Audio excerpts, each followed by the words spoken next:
I said it. I said it that Dimma is not a wife material, but no one listened to me. Shut your mouth. I don't go shut your mouth for once. Son, can you tell us some of those qualities that you desire in a woman which the girl does not possess?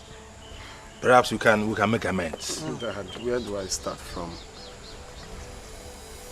One, Dimma is so desperate to become pregnant. I really don't know why. Secondly, she is not a good cook. And you all know how much I love my African dishes, and she doesn't know how to prepare any of them. She doesn't do house chores. I mean, she's too demanding. She chokes me like I feel she's not natural. Jamifo, if this is your reason, I don't think it's sufficient. Because the guards, the maidens, they are there to do the house chores for you. So what are you complaining of? Mom, if you must know, it's not all kind of chores that I'm going to tell the maidens to do for me.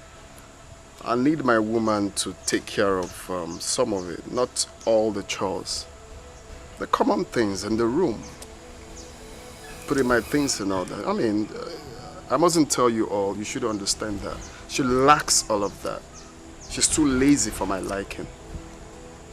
Those things can be amended. Maybe she doesn't know that she has to do those things. Of course. Don't you think so? Dad, I can't pretend to like her. I must tell you the truth. This is one family here. Son. That's my big brother. Son, we have been on this for so long. It's her. And if you can recall, I told you people to hold on till I come back and see the person. But you guys kept on pushing. We mean well for you, and you know that. Well, this is me and my life, Dad. This is what I want. That is my big brother. He knows what he wants. Please just... You know where you are? This is Nollywood Pictures TV.